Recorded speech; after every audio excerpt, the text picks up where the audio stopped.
আজকে ভিডিওটা রাত থেকেই শুরু করলাম। রাতে যেভাবে আমার কাজগুলো আমি গুছিয়ে রাখি, সকালে তাহলে অত একটা ঝামেলা হয় না এই কাজগুলো গুছিয়ে রাখলে।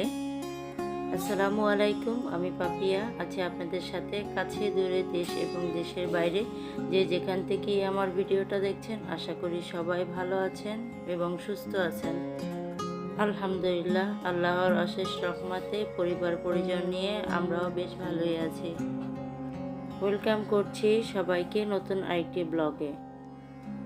রাতে খাবার শেষ করে তো আমি প্লেটগুলো সব ধুয়ে নিয়েছি, আর এখন এগুলো পানি ঝরার জন্য ওই যে আমি রেখে দিচ্ছি। তো যেটা যেখানে আছে সেটা ওখানে রেখে দিচ্ছি। আর এই কাজগুলো যদি গুছানো থাকে তাহলে কিন্তু সকালে অত ঝামেলা হয় না। আর এই যে সন্ধ্যায় যে চা খেয়েছিলাম, তো সেই চা পাতাটা আমি ভিজিয়ে রেখেছি। তো এই পানিটা আমি গাছের গোড়ায় দেব, এতে করে গাছের সার দেওয়া হয়ে যাবে। আর এভাবেই আমি দিয়ে থাকি, এতে করে অনেক ফুল পাওয়া যায় আর গাছটাও অনেক হেলদি থাকে। তো এইভাবে আমি চা খাওয়ার পরে তো আমার যেহেতু অনেক গাছ, তো সব গাছে দেওয়া যায় না, তো আমি এরকম যতটুকু পানি গাছে দেওয়া যায় তারপরের দিনে আবার অন্য গাছে দেই। আর কলা খাওয়ার পরে কলার খোসা ভিজানো পানিও আমি দিয়ে থাকি।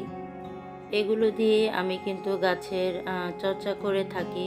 তো মাশাআল্লাহ আমার গাছগুলো ভালোই আছে আর অনেক সুন্দর ফুল ফলও দেয়। তো প্রায় কিন্তু আমি আমার বেলকনি বাগান, তারপরে ছাদ বাগান কিন্তু আপনাদের সাথে শেয়ার করি। তো দেখেই বুঝতে পাচ্ছেন যে আমি তেমন কিছুই কিন্তু ব্যবহার করি না। এই যে এই চার পানি, কলার খোসা ভিজানো পানি আর যে কিচেন কম্পোস্ট গুলো আর কি আমি সারে পরিণত করি, সেগুলোই দিয়ে আমি গাছের যত্ন করে থাকি। তো একটি কথা মনে করিয়ে দিচ্ছি আমার প্রিয় আপু ভাইয়াদের, যারা এই পর্যন্ত আমার সাথেই আছেন, একটা লাইক দিতে ভুলে গেছেন, প্লিজ একটা লাইক দিয়ে ভিডিওটা কন্টিনিউ করবেন। আমার ভিডিওটি দেখার পরে কোথাও কোনো অংশ যদি আপনাদের কাছে একটু ভালো লাগে আর পরবর্তীতে দেখার ইচ্ছা জাগে, তাহলে আমার চ্যানেলটি সাবস্ক্রাইব করে আমার পাশেই থাকবেন। পাশে থাকা বেল আইকনটি বাজিয়ে দিবেন, যেন আমি ভিডিও ছাড়া মাত্রই নোটিফিকেশন আপনার ফোনে পৌঁছে যায় আর সেটা সময় সুযোগ করে আপনি দেখে নিতে পারেন। আর এই কাজটা যদি আপনি আগেই করে থাকেন, আপনাকে অসংখ্য ধন্যবাদ এবং মন থেকে ভালোবাসা। তো রান্নাঘরে সব কিছু ধুয়ে গুছ করে রেখে আসলাম যে ডাইনিংটা গুছিয়ে নেব। তো তরি তরকারি যা ছিল সেগুলো আমি ফ্রিজে রেখে দিয়েছি। আর এখন টেবিলটা আমি ভালো করে মুছে নেব। এই কাজটা প্রতিদিনই আমি রাতে করে রাখি, যেহেতু সকালবেলা বাচ্চাদের টিফিনের ঝামেলা, তারপরে আবার ওদেরকে স্কুলে নিয়ে যেতে হয়। তো সকালবেলা এগুলা করার একদম সময় থাকে না। তো রাতেরবেলা একটু গুছিয়ে রাখলে দেখা যায় কাজটা অনেকটা আগানো থাকে। আর সকালবেলা যখন নাস্তা করা হয়, তারপরে আবার এটা ওদের স্কুল থেকে যখন নাফিসকে স্কুলে দিয়ে আসার পরে বাকি কাজগুলো আমি গুছিয়ে নেই। আর যেহেতু ডাইনিংটা একদম আমার মেন ডোরের সাথে, তো সেটা আমার ডাইনিংটা সবসময় একটু গুছ রাখতে হয়, কারণ মেন ডোর দিয়ে ঢুকতেই প্রথমে আমার ডাইনিংটা পড়ে।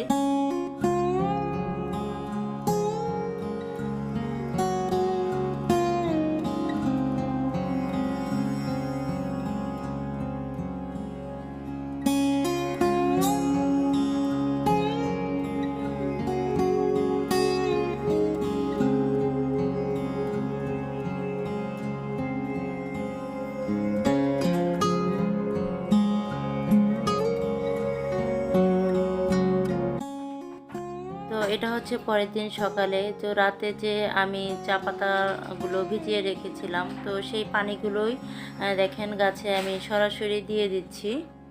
তো এভাবেই আমি গাছে যত্ন করে থাকি। আর গাছে পানি দেওয়া শেষ করে চলে আসলাম সকালের নাস্তা রেডি করার জন্য। আজ আর রুটি বেলার ঝামেলায় গেলাম না। তো আমি আগে থেকে একটা পাতলা বেটার রেডি করে রেখেছিলাম। আর সেটা দিয়ে আমি আজ কিভাবে একদম রুটির মতো করে বানিয়ে নিচ্ছি। আর দেখেন আমি 1 চামচ পরিমাণ দিয়ে দিচ্ছি, আর এটা একটু একদম চামচের সাহায্যে পাতলা করে দিব, আর এটা রুটির মতো ফুলে যাবে। তো কে কষ্ট করে আর রুটি বেলতে যায়। তো যখন আমার হাতে একেবারেই সময় থাকে না, তো আমি এভাবে রুটি বানিয়ে নিই। তো এটা রুটিটা কিন্তু খেতে যেমন ভালো লাগে আর নরমও থাকে।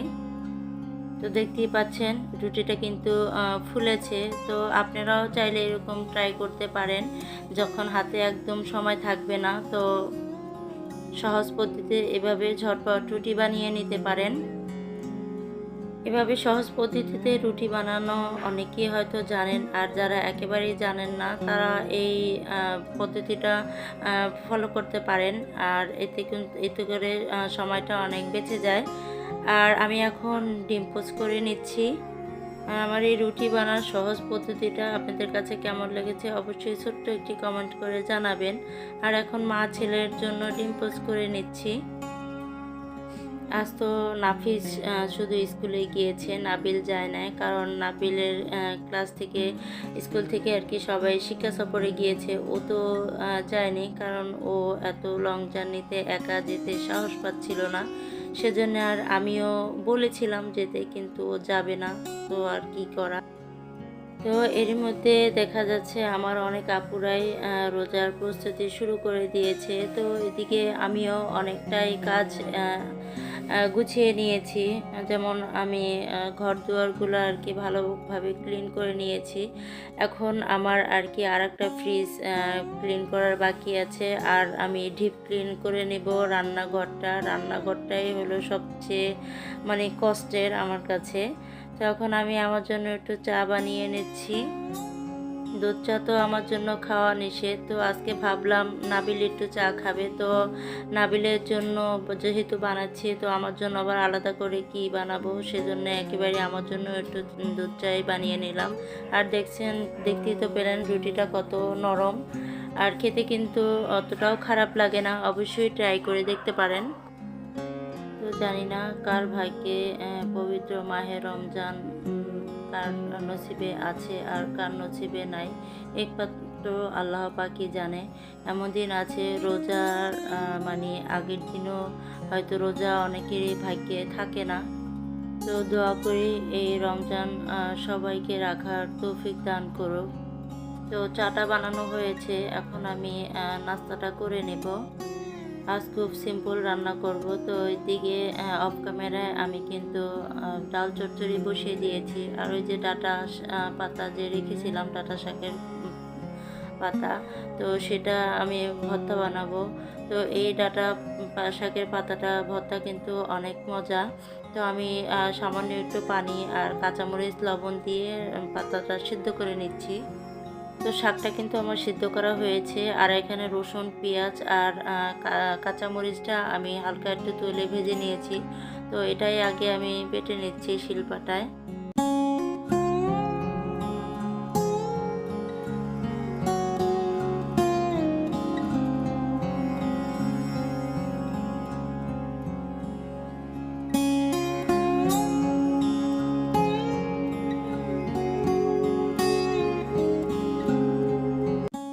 তো এই ডাঁটা শাকের ভর্তাটা যারা এখনও খাননি, একবার হলেও ট্রাই করে দেখবেন যে খেতে কতটা মজা। তো এখানে আমি এটা কালি জিরা যদি দেওয়া যেত তাহলে আরও ভালো লাগতো। তো আমার ঘরে এই মুহূর্তে কালি জিরাটা ছিল না, তো কালি জিরাটা সেজন্য দিতে পারিনি। কালি জিরা দিয়ে এই ডাঁটা পাতা যদি ভর্তা করা যায় তাহলে কিন্তু খেতে আরও মজা হয়। তো অবশ্যই সবাই একবার হলেও ট্রাই করে দেখবেন। তো এই যে আমি প্রায় আমার ভর্তাটা বাটা হয়ে গিয়েছে। আর এখন আমি একটু সরিষার তেল দিয়ে ভালো করে মাখিয়ে নিব। অফ ক্যামেরায় কিন্তু আমি পাটায় ভাত মাখিয়ে খেয়েছিলাম, আমার কাছে খুব ভালো লাগে। তো সবার সুস্বাস্থ্য কামনা করে নেক্সট ভিডিও দেখার আমন্ত্রণ জানিয়ে আজ আমি এখানেই বিদায় নিচ্ছি। আল্লাহ হাফেজ, আসসালামু আলাইকুম।